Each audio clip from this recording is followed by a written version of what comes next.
Good afternoon. So thank you for joining us for the Contemporary Military Forum titled In a War for Talent, Recruiting, Retention, and Opportunity. I'm Pam Swan, the Vice President of Military Relations and Business Development for Veterans United Home Loans. Veterans United is an AUSA star sponsor and is very proud to be part of this professional development forum.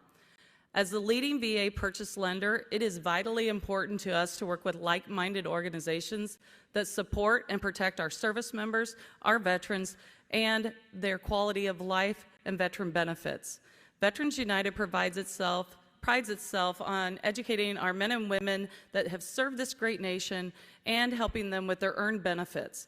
This is large part as to why we also carry the highest satisfaction rating in the mortgage industry today, which is 97%.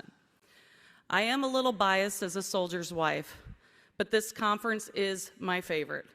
That is why we chose AUSA this year to announce our new campaign, #ThanksToVeterans. You will notice that between now and Veterans Day, our company, along with two of our former Sergeant Majors of the Army, Kenneth Preston and Daniel Daly, we will be traveling coast to coast across this nation starting tomorrow, helping veterans make their community stronger, shoulder to shoulder, giving our veterans that passion that they miss after leaving service. We are very proud to announce this at AUSA, and we hope that you get a chance to view our RV that we have up on Hall E. And when this event stops, if you would like to run down to 1803, we have actor, comedian Rob Riggle doing a meet and greet, so we hope you stop by 1803 and meet Rob before he ends his meet and greet. We appreciate what the Association of the United States Army does for the Army, the total Army, through educating, informing, and connecting, as we see right here at AUSA's annual meeting. Thank you for being part of this program. Now I will turn the floor over to the President of the Women in Military Service and American Memorial Foundation, one of AUSA's distinguished senior fellows, and I'd like to say also my friend, Chief Warrant Officer 5, retired Phyllis Wilson.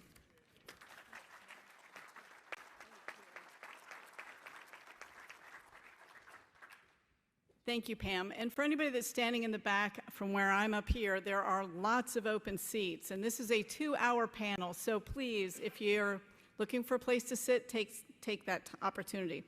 Yes, the Association of the United States Army is proud to provide forums like this one throughout the year that broaden the knowledge base on Army professionals and those who support our Army.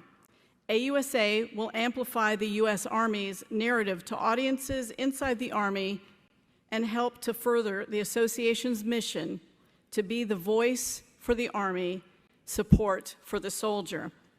Of course, we cannot do this alone. AUSA relies on its members to help tell the Army's story and to support our soldiers and their families. A strong membership base is vitally important for our advocacy efforts in Congress, the Pentagon, and the Defense Industrial Base, and to the public in communities across the country through AUSA's 122 chapters within the United States and 8 countries overseas. If you are an AUSA member, thank you. And for those of you, Army professionals, who are not yet members of your professional association, we encourage you to join AUSA by visiting the membership booth, number 307, in Exhibit Hall A, or you can sign up online at ausa.org/membership. Now, it's my distinct honor to introduce to you our first speaker, the Chief of Staff of the Army, General James C. McConville. Sir.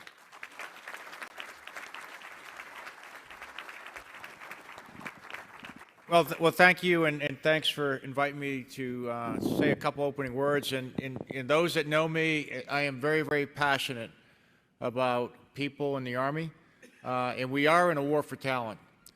And when I think about the Army, it is people. They're our greatest strength.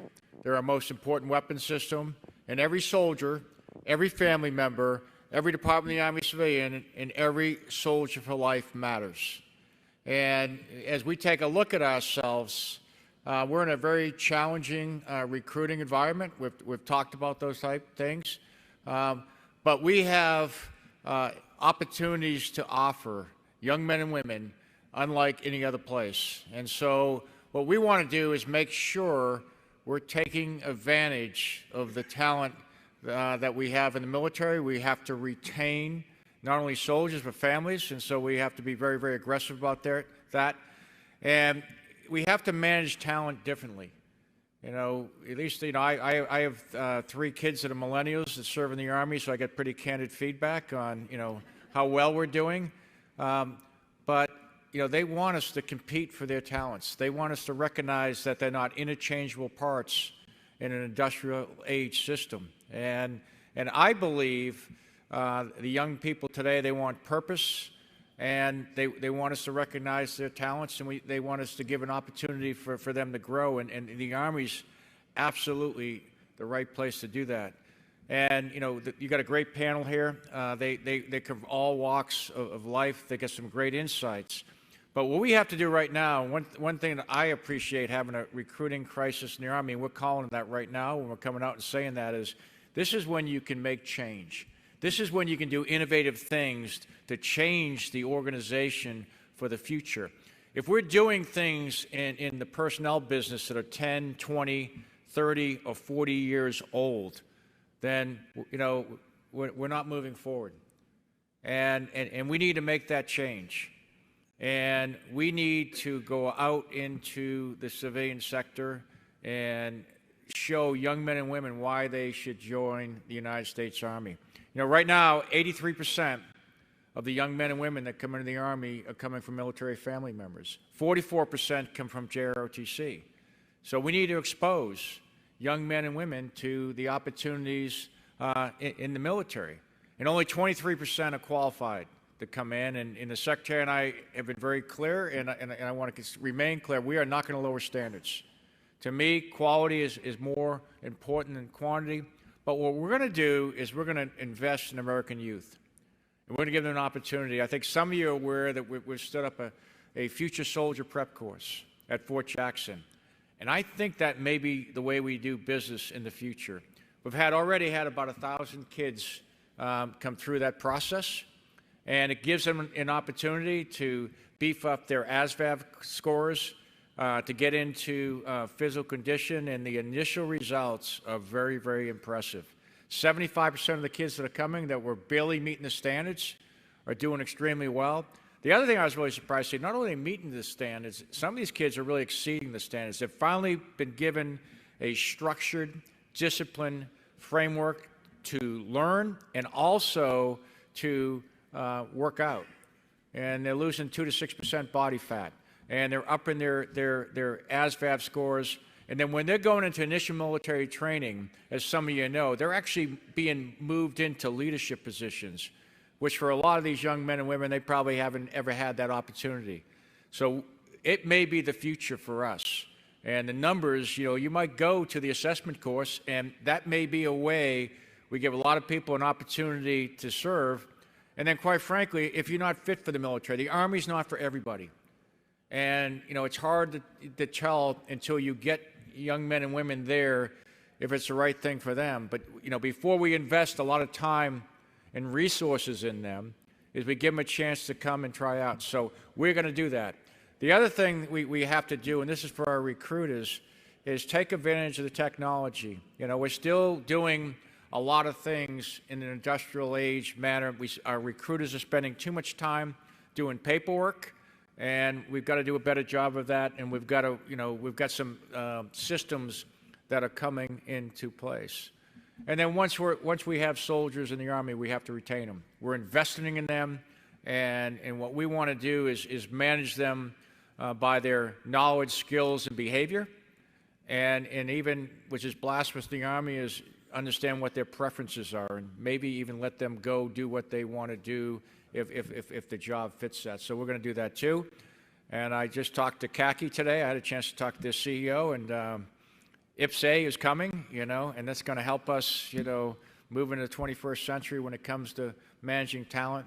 And the thing about talent management is, you know, we basically manage officers and NCOs by two variables. This is their rank and this is their MOS.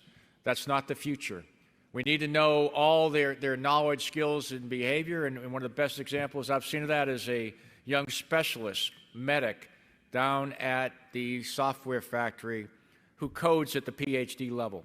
We would never know that by his MOS or his grade. And we have so many talented soldiers, especially in the National Guard and Reserve, that bring incredible talents to us, and we got to be able to manage those, and we got to be able to play them in that position. So I'm excited about what we're doing in talent management. We're going to compete. We're going to be the best at managing talent. So everyone wants to serve with us, everyone wants to stay, and everyone wants to join the Army. And I look forward to hearing this panel. They're going to give you all the answers, and they're going to tell you how to make this happen. So thank you.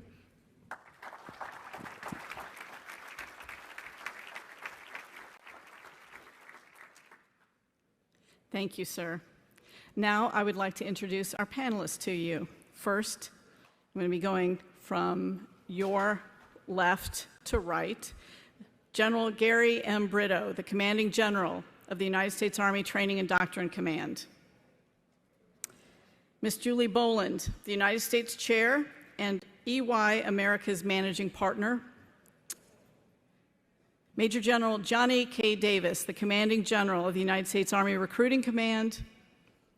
Ms. Stephanie Miller, the Deputy Assistant Secretary of Defense for Military Personnel Policy. And Dr. Bruce Orvis, Senior Behavioral Scientist of the RAND Corporation. At this time, each of the panelists will take approximately 3 to 5 minutes for opening remarks. We'll start with General Brito. Hey, thank you, Chief Wilson, for the opportunity. And I'm sure I can probably speak for many of the panel, all of the panel members as well, that we share the same passion that our Chief has for the people in our Army. And I would argue and suggest that modernization of our talent management systems and how we manage those three important pillars of end strength, recruiting/accessions, attrition, and retention, deserve as much focus in modernization as it does in modernizing our equipment in the Army, whether it's a new tank, new helicopter, what have you. And without that, we really won't, or we'll continually fight this war on talent. And the Chief mentioned many of the environmental factors that we're talking to.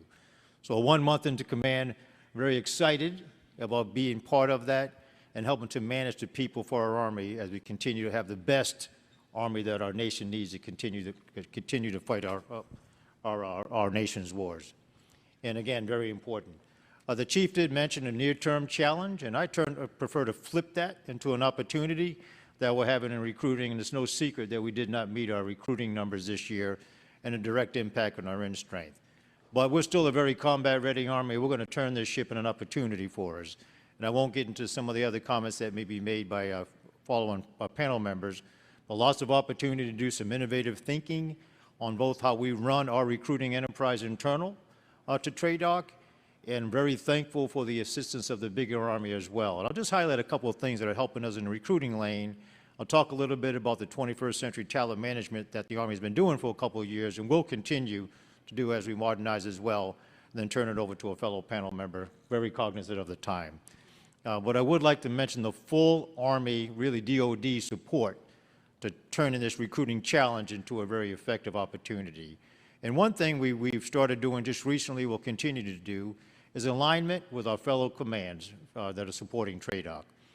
Specifically, I'll give a couple examples, and working with my battle buddy in FORSCOM, where he's aligned the corps and the divisions with the 5 recruiting brigades, plus one, our medical brigade as well, across the nation, so that we can showcase our Army, educate those who have a propensity to serve, or even those who, more importantly, don't have a propensity to serve, to include their parents, principals, and others, to show how great this Army is and the 150-plus jobs and opportunities that it can offer.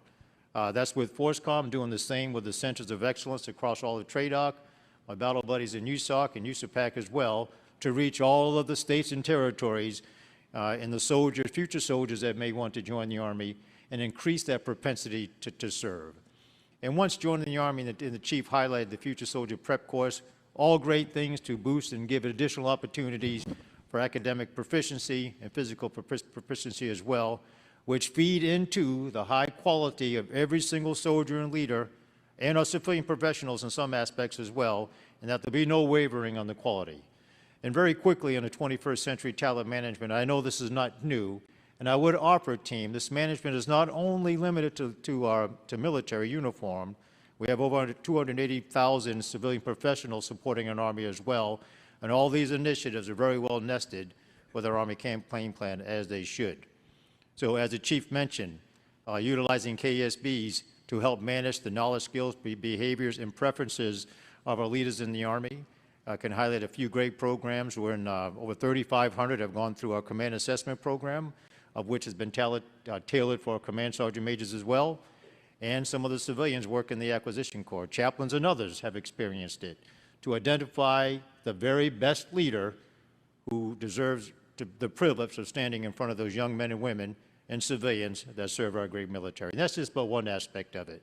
The marketplace and others, again, giving options, giving talent, giving preferences to the talent in that we're competing with the civilian sector, and we need those great quality soldiers, leaders, and civilians in the Army as well.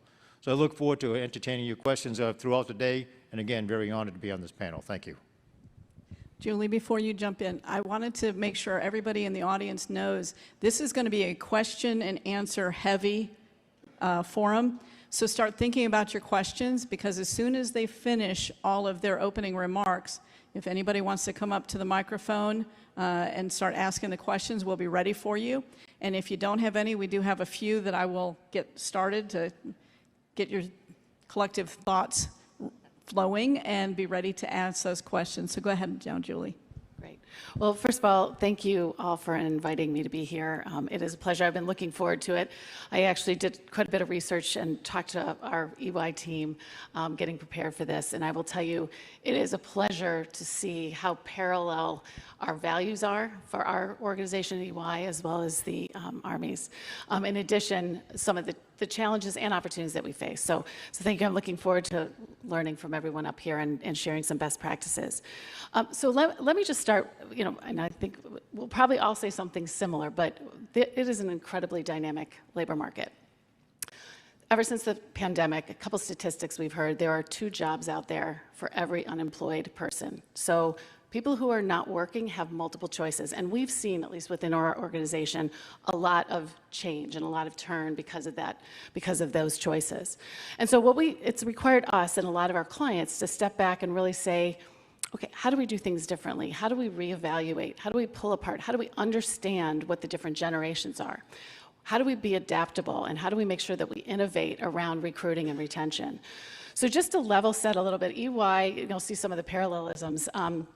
So EY is a $45 billion global organization. We have about 365,000 people around the world. Last year alone, we got 4 million applications, and we hired 160,000 people, 62% over the prior year. Now, we had to fill in some gaps. Because we had lost people to some attrition. But the order of magnitude, by any stretch of the imagination, is incredible. And so as we kind of were looking, we're saying, what are the things we actively did and that we actually changed? And so if we think about recruiting and retention, because retention is just as critically important, really saying, making sure in recruiting we had a multifaceted approach, that we were looking and really sourcing a pipeline of candidates who had the skill sets and capabilities and competencies at the standards we need. So how do we multifaceted? How do we break down barriers? And how do we think about resourcing people differently? And then in regards to retention, making sure from a compensation and benefits, that's one thing, and it's important to be market leading, at least market competitive, but also what's the culture you're trying to create? What's the culture of care? How do we care for our people and make them feel like they belong to something bigger and bigger than themselves? And so it kind of goes to your point on purpose. How do we bring our purpose to life? And so our purpose at EY is called Building a Better Working World. And that really resonates. The average age of our workforce is 28. So we've got a multi-generational, but we're also attracting in our brand as we think about our clients, like our clients on campus and our clients in high schools, how do we brand ourselves? And so as we think through that retention, it's bringing that purpose. How do we how do we foster a culture around diversity and inclusiveness? And that's part of who we are as a firm. So I'm looking forward to the questions, because I think we can go into some very tactical details on how we do that. But I just wanted to kind of share the complexity of our organization. Strategic talent is probably the number one thing that we talk about. And I think similar to the comments that you made earlier. Same thing with our clients. We spend a lot of time with the C-suite, and this tends to be the number one strategic matter that they're facing. So I look forward to speaking to all of you and hearing from everyone else. Thanks. Well, first of all, thanks, Chief. My name is Johnny Davis, and I am your U.S. Army recruiting commander, and I've been in command 6 days. And, you know, I love it because I think every day I get a lot of folks who want to help me, and I appreciate that, and I'm sure by the end of today I'll figure it all out. But, hey, let me tell you what I see from the trenches. So I have a wonderful, exceptional team of recruiters who are stationed all around this world. They're not all in the United States. Every zip code has a U.S. Army recruiter who is responsible for it. In addition to that, overseas, Japan, Micronesia, Guam, you name it. U.S. Army recruiters, wherever they are, that's the U.S. Army. And I've listened to them. And I'll tell you, and based off what we've seen, there's a lot of headwinds out there, and they're seeing it. These men and women are seeing it firsthand. Given the civilian job market, as you mentioned, ma'am, you're absolutely right. It's tough. Qualification requirements, negative perceptions, fear of harmful behaviors. But let me share with you what I'm hearing from the recruiters. And when they get out, as they begin to talk with their communities, which they haven't really had access to in 2.5 years. So think about that. Now they're reintroducing the United States Army back into the communities. But what they've said to me is, sir, most importantly, the public does not know our Army. And so I need to share that with you because that's coming from the trenches. I also asked each and every one of these men and women within the command, I had 8 simple questions. Hey, if you were the commanding general, let me know what you would change, or tell me about your living conditions wherever you are. Remember, these are sergeants and their families who lived on an installation, selected for recruiting, and now are in Bozeman, Montana. Think about that. So after 2 or 3 PCSs, now they're remote. They don't have commissary. They don't have a PX. They don't have the hospital. So everything they have is remote, to include paying co-pays, tolls. I can go on and on. So this is impacting all of these wonderful men and women. They are us. And they're out there representing the United States Army. So I sent out an 8-question survey. Within 10 days, I received 44,000 responses. And what they've shared with me, and I'll just share this with you, and then I'll pass the mic on, was, hey, sir, we'd like you to really focus on the following areas. And I am. I'm listening to them. Sir, support and resource us. Sir, talent management. Create the positive climate. This is what they're telling me, and I want to share this with each and every one of you.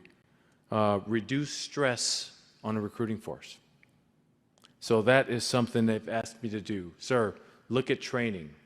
So remember, we have a large contingent, about 155 of master trainers. So we have to look at, hey, do we need to bring them back in post-COVID as we introduce our Army back to our communities and retrain and recertify and redeploy?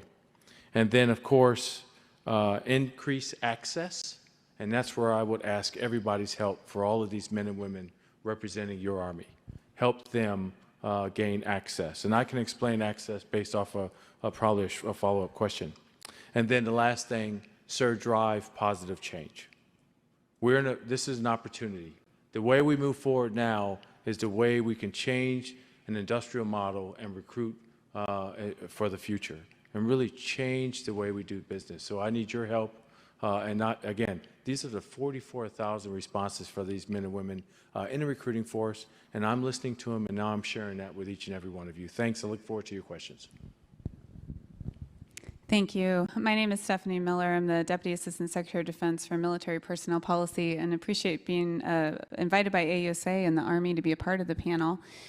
We've had the pleasure in OSD to work with all of the services, but truly Army most closely over the course of the last year as we tried to adjust to the headwinds that all the services are facing. And I will say that, as you heard from General McConville, the Department of the Army leadership is all in on this issue. You hear it from the other panel members, and really see some innovative practices coming out of, USAREC, Cadet Command, TRADOC, G1, ASA, MNRA, all the way up to General McConville and Secretary Wormuth. And it is encouraging to see such an all-in spirit to trying to address these challenges. Our responsibility at OSD is to try to provide lift to their effort, to try to clear barriers, understand the landscape, and then to help work with Congress to potentially gain additional authorities or to modernize the authorities that we have such that we can be more adept at what we do. We're very pleased to say across all of the services that we recruited about 170,000 American young men and women to come into the military, and we're excited that they're about to join their brothers and sisters in arms, but we have a lot more work to do, and this past year, the only service that actually met both our active and reserve component mission for recruiting was the United States Marine Corps. So Army is not the only service that's facing this challenge, it's all the services, and in many respects, we thought, well, we just need to get through fiscal year 22. We're going to turn the page. It will be in fiscal year 23. But for those of us that really work these problems every day, we'll say that fiscal year 23 is looking just as challenging, if not more than 22. All of the services are headed into this recruiting year with probably some of the most shallow debt pools that they've ever had, and the market dynamics have not significantly changed. One of the biggest challenges we have is just that propensity to serve. We strongly believe in looking at the information that we have about the market that we're trying to recruit from, that they're really driven by a passion for purpose, relationships, and a clear path to success. We strongly believe that whether it's the Department of the Army or any of the other services, we offer an opportunity to find, meet those requirements head on in all three of those areas. And it may sound trite. It's not that they're necessarily saying no and O. It's just that they don't know KNOW about what those opportunities are and how we can meet their drive for passion, for purpose, for relationships, and a clear path to success. Some of the things that we've been trying to do at the OSD level, particularly in working with Congress, is taking a look at some of those authorities I mentioned, particularly in the areas of marketing and advertising. Our existing authorities are largely based on kind of a 1990s telephone book model, directory level information. We do a lot, both internally and with our strategic marketing and advertising partners, to work creatively within those authorities. But really, what we are able to do on a day-to-day basis is nowhere near what you see coming out of the more sophisticated marketing and advertising that you see, particularly from Silicon Valley or Chicago or Boston or New York. We're really a blunt force instrument in many respects in what we're able to do, and we're looking to be able to be more of a precision deliverer of our messaging and our strategy. If you work with the generation that we're trying to recruit from, or you have them in your family, you know that they are very market savvy. They're very attuned to filtering out the messages that they're not really interested in. They're very sensitive to what they feel like is not organic content. And they have the ability to tailor the content that they are seeing to a greater degree than we've ever seen. Just think about your own viewing habits on a day-to-day basis, whether it's Netflix or Amazon Prime or ESPN Plus, there's no marketing content whatsoever. And so we have to work harder than ever to make sure that our marketing and our strategies are getting in front of people where we count success in a matter of seconds. The other thing that we're trying to do is work with our kind of board of directors across the river, if you will, is to take a look at our existing authorities for money, whether it's appropriate to still try to approach some of our appropriations as one-year appropriations, or would it be better to do two-year appropriations for certain program lines aligned to the accession and recruiting side of the house, because with that, then we can actually do earlier market buys, we can get better advertising placement, just might be better for us all around. The other thing that we're doing is asking for more support to kind of get a foothold back inside of the local communities in our high schools. What we've seen in terms of looking at the data is we've really kind of stepped away from that high school market. Part of that is kind of losing that connective tissue with them over the pandemic years where they were largely operating remotely. And part of it is just because there's a heightened focus in our public and private institutions nowadays with a focus of really getting young men and women onto secondary education opportunities in colleges and universities, where sometimes going into an enlistment path in the military is looked upon as not having achieved the level of success that may have been, you know, kind of drummed into them. One of the other things we see within this generation that we're recruiting from is many of their own parents are first-generation graduates of college themselves. And so for them, particularly in some minority or diverse populations, they see not going on to a secondary education opportunity as not being successful. We certainly believe that going into the military, whether it's an officer path or an enlistment path, is going to drive you along a path to success that includes a lot of different education opportunities. And we need to do a better job of making sure that we are explaining that not only to youth and to influencers. So I think that there's a number of things that we can do in terms of taking a look at our past practices, our current authorities, and better understanding collectively with Army and the other services where we want to go, and then helping at the OSD level to get from point A to point B, while at the same time making sure that we're sustaining the high quality that we know that we need today and in the future to meet our combatant command and other operational requirements. Thank you. Good afternoon, everybody. I'm happy to be here. I want to thank General Gervais for inviting me to the panel. I was given a bit of guidance on two areas to talk about, so I will touch on that. The first is some thoughts on strengthening recruiting, and the second is on the design and assessment of marketing and recruiting programs, drawing on the analytical background. So let's start with general market expansion, and to echo something that General Davis just said, there's ample evidence from survey that youth and influencers know very little, shockingly little, about the military services and service in general. So one thought with support in some survey data is to push basic information to youth and their influencers on the considerable breadth of jobs and training that the Army offers to pique their interest and to get them then more interested in following up and learning more about service.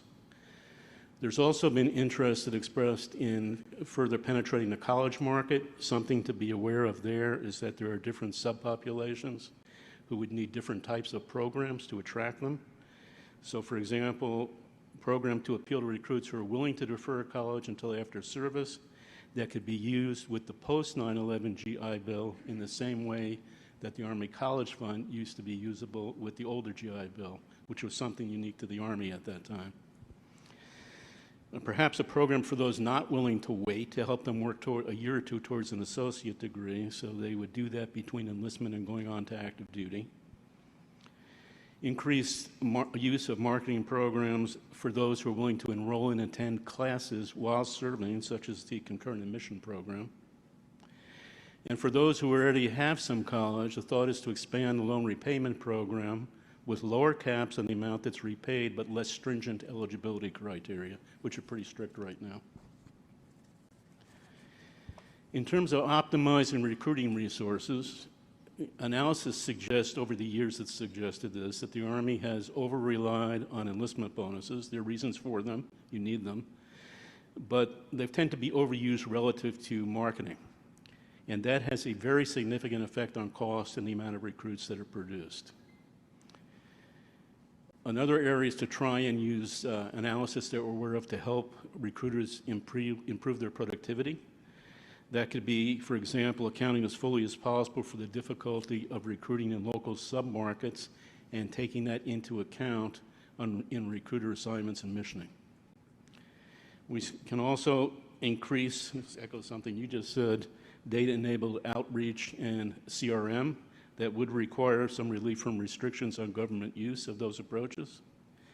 And we can think about adding enlistment options. So one example would be an enlistment approach that offers a menu of options to prospective recruits where they're trading off non-monetary and monetary options It gives them greater ability to get packages that they want, but it also winds up saving recruiting resources at the same time, because the bonuses offered with these non-bonuses options as supplements are smaller than standalone enlistment bonuses. We need to continue working towards strengthening marketing ROI. That means continuing the regular assessments that the Army Enterprise Marketing Office is doing, where it's looking on ROI in terms of leads, appointments, and contracts. It means increasing the detail, the granularity of the data that's collected on the marketing outcomes to better distinguish which tactics are actually the most effective ones from those that are not. There are issues with the data. And we also need to understand how different tactics affect outcomes differently in either different geographies or by the socio-demographic characteristics of the leads and contracts that they generate. So some would generate different types of leads and contracts than others. We can use experimental variation in spending levels across marketing tactics to try and pinpoint their causal effects. And we can use what's called quasi-experimental designs in local marketing to try and distinguish events and activities that are consistently effective from those that are not, and do more of the former, obviously.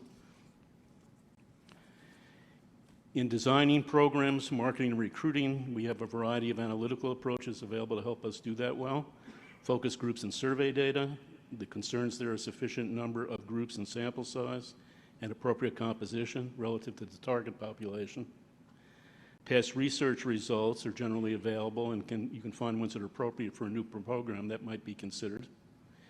And there are simulation tools that are also often available. They can look at, for example, the effects of changes in the accession cohort characteristics on first-term performance and costs, or the optimal allocation of recruiting levels and mix for a given accession requirement and set of economic conditions. In assessing effects, again, a variety of measures, attitudinal propensity change. We need pre- and post-program start data to do that. We need representative samples. Multivariate analysis of outcomes such as leads and contracts, and both quasi-experimental and experimental designs for those approaches which produce some of the most accurate results. You need before and after results for when the program started, and you need balanced test areas and comparison areas. The difference between quasi-experimental and experimental is you can do quasi-experimental after the fact of the program to try and pinpoint what you got out of it. Experimental requires front end, so it requires lead time and more setup time to get the answer. Last, some additional considerations. The data you need to evaluate a new program, is it routinely collected, or is this going to require a special effort that's going to require more setup time? Let's make sure we're measuring causation and not correlation. There you need balanced test and comparison areas and controls for confounding factors. And then are you measuring attitudinal or behavioral outcomes? You have to understand what the relationship is between the two of those. So for example, you have to consider the relationship of a change in attitudes or propensity, what that actually translates to in terms of enlistments. It is not one-to-one, it is much less. So the enlistment rates of people who say they're come in are far from 100%, much lower than that.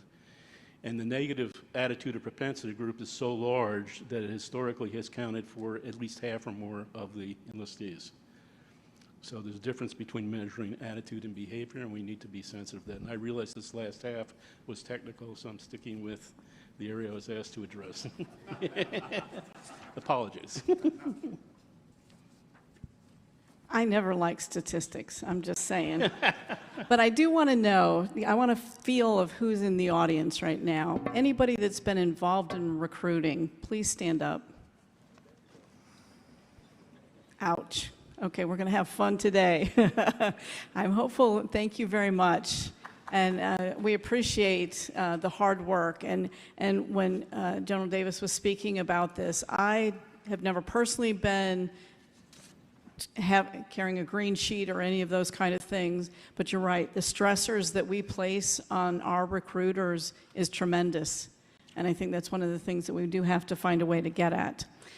So the microphones are open if anybody has a question, well, he's ready. There we go. Come on down. I picked the right seat and everything. We're front-loaded. Come on down. Yes, sir. Yes, my name is Matt Siegel. I am a retired reserve colonel. I had 3.5 years active duty, 25 years as a reservist, served from company command up to Pentagon and White House staff. So I've got a background. I'm the ESGR Employment Outreach Director for North Carolina, and I'm a previous chapter of a Military Officers Association of America chapter. Also in my civilian career, I spent 28 years with this little company you may have heard of called McDonald's. And I worked in Asia, Europe, and the United States. And the last group that I said this to asked me when the McRib was coming back. Okay, but that's really not my purpose. But if anybody wants to talk about that, we can do so after this is over. Anyhow, I want to talk about recruiting and using Soldiers for Life and so on and so forth.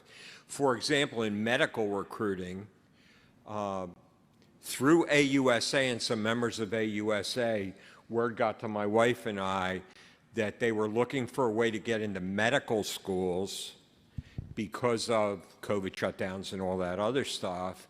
And it turns out we knew somebody we arranged a meeting and we were able to get them into medical schools to recruit.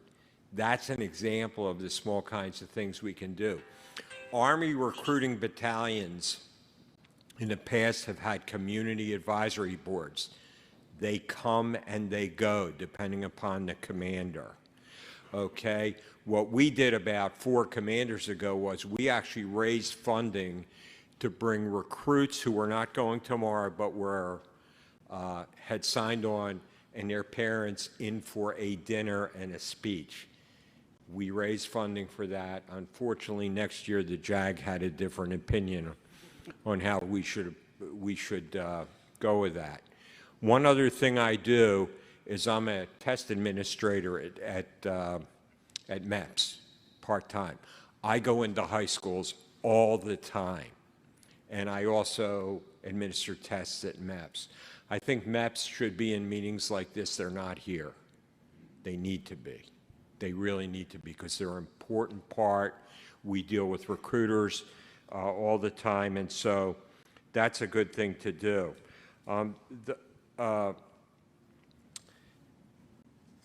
And, you know, the chief said we have to get innovative, and we really do with these shortfalls. And there are just so many ways we can do it. And what I would say to you is reach out to Soldiers for Life like me. We don't sit on committees and things like that. We're just out in the communities doing the work. We can help you any way we want. And the last comment I would make is look at the labor participation rate, not so much the unemployment rate. That keeps going down. We can help raise that up so people that we don't reach maybe would be potential candidates for the military. Well, sir, first of all, thanks, and thanks for your service. And one thing I wanted to add, and there was 3 great comments, but we touch on each of those. And let me tell you, this is what keeps me up at night and what I plan to do. I just finished personally penning a note that will be the key article for the Army Echoes magazine or pamphlet that goes out to all Army retirees. It'll go out 1 November to all 1.5 million. And you will see my message. It is very direct, specific. I'll give you access to the Army Careers app. But more importantly, I want all of them to take the next 7 to 10 days and move to their closest recruiting station that you can locate right in the map and offer your assistance. One to access, the other to education. So that's one. Yesterday, I had the opportunity to speak with the CASAs and all AARAs to talk about that community leader access. You and I are thinking the same thing, sir, and it's on my mind, but I can't get it out fast enough, and I'm trying to move very quickly with each step. That is going to happen next, and then I will I'm almost finished with my note to all general officers and retired officers with instructions for each one of them.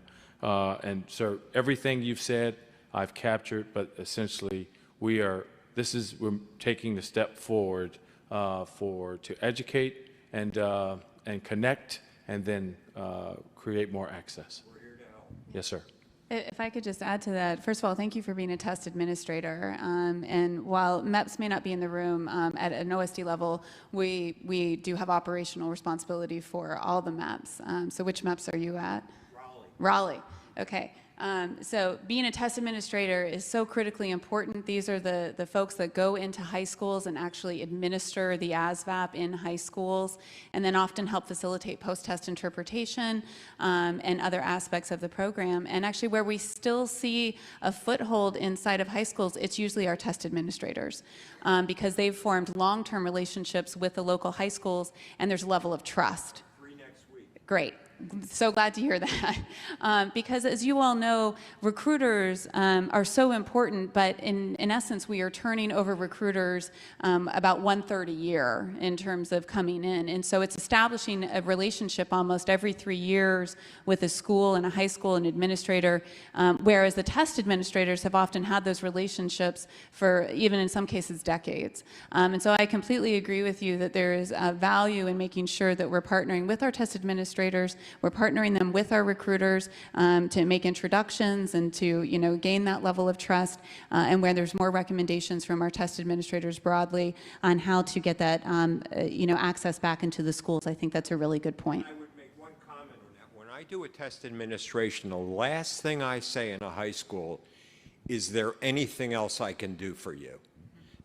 Those are my words walking out the door, and so they're never out of our mind. And one last one, Matt. You're getting more than you wanted today. This is awesome. Hey, we are being innovative with our Soldier for Life transition program as well. A job assistance, a partnership with the businesses as well. They're giving job opportunities for those soldiers either retiring or getting out after their first assignment. And I think you can well appreciate, that makes them a great ambassador for their time in service in the military, and go back and talk to family members, bring a soldier in. And that's also just exiting the service, whether 20 or not, with some level of dignity and respect. And that's important. And as you mentioned, it takes some very innovative thought also. Good afternoon, everyone. My name is Carlos Riquilla Diaz. Buenas tardes. The reason I'm greeting you in Spanish is because we're a more diverse country, and we're going to become even more diverse. So my question is very simple. I've been a member of what's called HALO, which is the Hispanic American Leadership Organization. When I got to law school, I was a member of AUSA, NAUSA, and BALSA, which is the Black Law Student Association, the Hispanic Law Student Association, and the Native American Association. I'm also a McNair Scholar and a president of LULAC. The reason I mention all of those chapters and organizations is because not one time was there a government recruiter or a military recruiter. I'm a former infantry officer via OCS, and after leaving the military, I got promoted to a military spouse. My suggestion to you is that we have so many programs, whether it's minority or women programs, that we are not tapping into. I'm a former dean of a college, and I never have problems recruiting people because I know lots of folks who know lots of folks and who belong to that organization or to that group. And they went in there and recruited for me. And that's how I've been successful. Just because you send someone to an organization, that doesn't mean they're going to identify with the people you're trying to recruit. Don't send a cat person if they're a dog person, or vice versa. We all know how we feel more comfortable. So I have to get going because I have to get my child. But my suggestion is that send people to those organizations, upper bound. They will do the work for you. Use them. Look up different organizations in your communities. The ones I'm most familiar with is the minority communities. I've never had a problem recruiting folks. So I leave you with that because we're not utilizing those wonderful resources out there. Sir, and I very much appreciate those suggestions, and we totally concur with you. Not only from a policy perspective, we'll deal with that, but just connecting with those soldiers who may or not want to join and have a propensity to serve. Somebody you're comfortable talking to, someone who can relate to you, your family conditions, the whole bit. So I concur with you. And certainly something we're taking on both as a big Army through our sessions, our recruiting task force, which is assisting us at the Department of the Army level within TRADOC. And I won't get into, I know Johnny could probably talk to this in detail on how we're going to do it at the street level, the kitchen table level, with all the communities that you just mentioned. Thank you so much. Great suggestion, though. Thank you very much. Don't be late picking up your kid, though. No. Can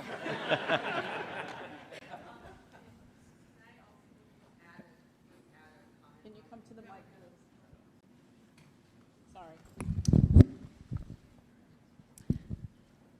Hi, I'm Yvette Busico. I'm the Acting Assistant Secretary of the Army for Manpower and Reserve Affairs. I work with all of these wonderful colleagues on the stage, and I just wanted to add on to what General Brito said. We're working closely with our civic organizations. In fact, the Army had a Center of Excellence at the National LULAC convention in Puerto Rico just a couple of weeks ago. I see the Sergeant Major in the front who was there speaking on our behalf. We have BEA, we have a lot of connective tissue with those civic organizations, so I want to assure you that we are we have in the past, and we're going to continue working with those kinds of organizations in the future. Mr. Beach, the DASA for E&I, Equity and Inclusion, and also he is the principal advisor to the Secretary of the Army, reports to her through the MNRA, and works very closely with those organizations each and every day. So we are doing that. I don't have a question. Thank you, ma'am. Sir. Thanks to everybody on the panel and everybody in the audience, quite frankly, for your leadership, your passion, and the specific line of effort that you're responsible for in terms of not just recruiting, but retention and opportunity. And I think, as I heard Ms. Miller allude to, when we talk about opportunity, we're also talking about transition. And so addressing, sir, as you framed it, not just the challenges, but the opportunities. My name is Miguel Howe with the Aurelian Group, but more importantly, I'm a soldier for life, having spent 25 years in infantry and special forces, but perhaps one of the most impactful assignments I had was as the commander of the Southern California Recruiting Battalion from 2008 to 2010. So not quite the same market environment that we face today, but nonetheless, coming out of the surge, a challenging time. Flash forward to 2013 when I retired, and I had the honor to be selected to serve under President Bush, overseeing his transition programs for military service members, transitioning military, and our veterans. And at that time, the crisis was veteran employment, particularly for our junior enlisted without a 4-year degree. Flash forward 10 years, that is not the crisis. Now the crisis is recruiting. But it was striking to me, having spent times on both of those issue areas, that we're really good at attacking those problem sets in different pillars, but I came to find it's the same people, it's the same centers of influence, it's the same issues in terms of tying together that continuum of purpose, belonging, and opportunity. And I loved how the chief framed it, an opportunity like no other, be all you can be. And so my question is, how are we thinking and approaching the issue of recruiting, but tying together the full life cycle in terms of service and retention, and then the transition, because the success across all three are really integrated? Thank you. I'll start, and I'll pass it off to my battle buddy, Johnny. And I definitely don't want to oversimplify this because this is very complicated. And first of all, Miguel, thanks for your service, both in uniform and continued interest out of uniform as well. Very much appreciate that. But part of it came to just really understanding the total environment. And as you said, from a future soldier at his kitchen table all the way to when they transition from OCPs to a suit and tie. And all that needs to be put into this. So I would offer up, and definitely an approach that we're taking now. Mrs. Busico mentioned that the task force support we're getting at the Army. Mrs. Miller clearly represents the OSD level support. Also reach out to academia and others so that we understand this, and our civilian professionals as well, representing the civilian market. To put it back in my grunt terms, though, and operationalizing this solution.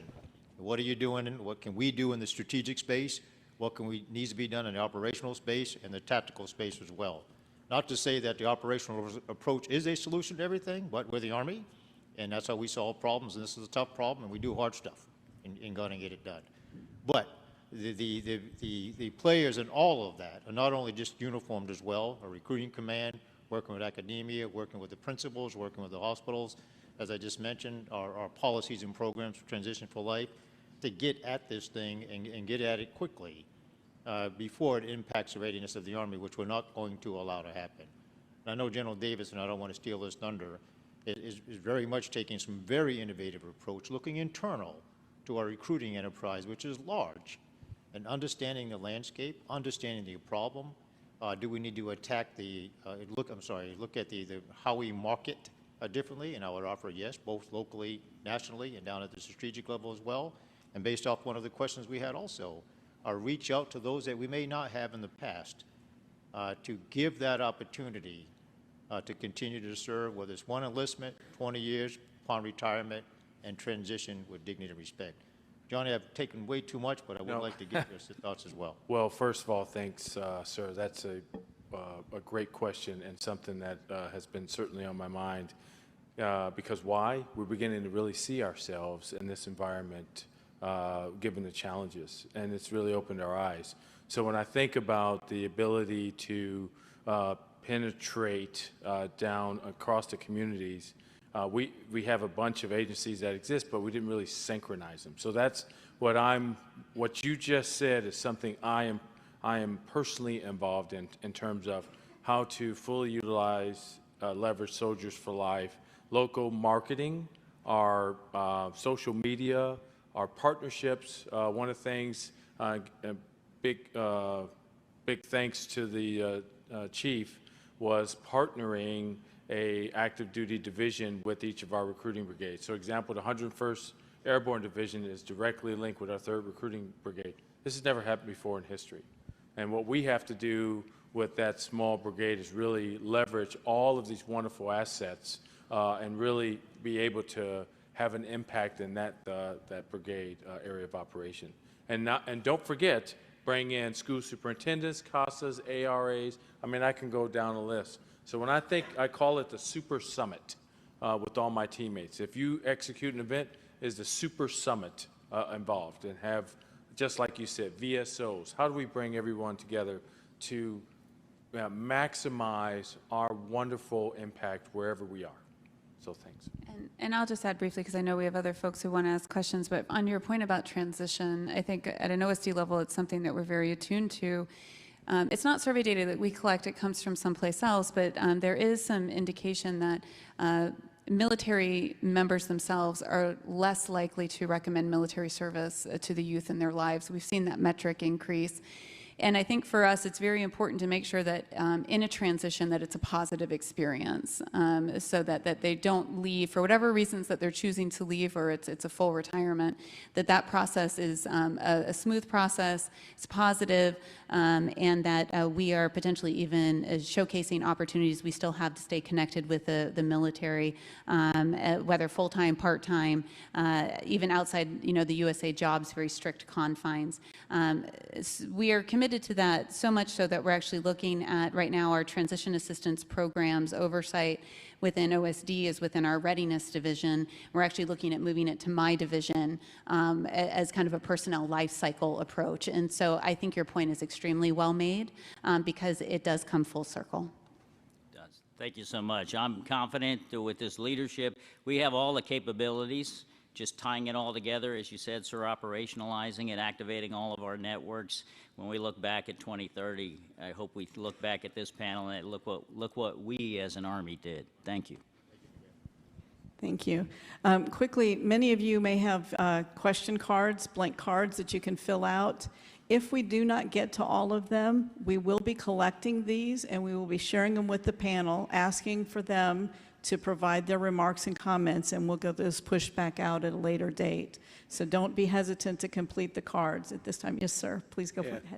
Mark McCarley. Upon my retirement from this great Army, I returned to home a record and found myself a commissioner of my small city.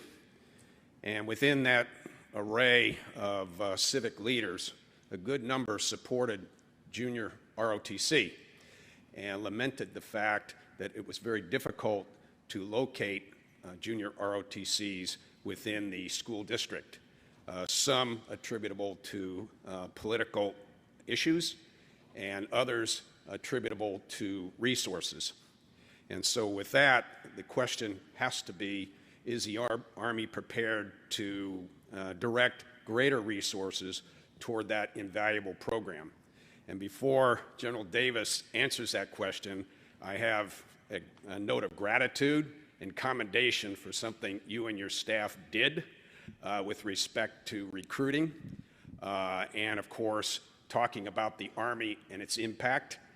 You opened the aperture for 1,800 retired general officers and flag officers to make contact with both your senior ROTCs and your junior ROTCs. Now we are infusing, this is from TIFCON, the Flag and General Officer Organization. Some of you will, of course, matriculate to that organization upon retirement. And we are infusing those general officers and some flag officers into the JRTC, the high schools, for the purpose of explaining the Army message, foreign policy discussions, and of course, reaching out for the big purpose of recruitment. Well, first of all, sir, thanks. And I know I'm in recruiting command now, but I did depart cadet command, so I'm very familiar with junior ROTC. So there is discussions about expansion. And let me just to set the stage, let me provide context. So the program was initiated in 1916. It's really stood up in this, some of the states in the southeast, Florida, some in Georgia, Louisiana, and it really blossomed from that over the next 100 years. So about 70% of our junior ROTCs are sitting in the, what is the Florida up through Virginia through to Texas. And that's where, so there's not equal distribution across the United States. So there's a request to expand depending on decisions. Don't want to get ahead of our Army senior leaders, but up to 50 schools a year for 5 years, which would impact, first of all, we want to place them in areas where the Army's not, and impact up to 300,000 additional students. So, I mean, as you know, that's ongoing. But it is, it's, just to give you an idea, when you think about, let's say, you know, Georgia, there's more JRTCs in, let's say, Georgia than there are in Michigan, Illinois, Wisconsin, and Minnesota combined. So, thank you.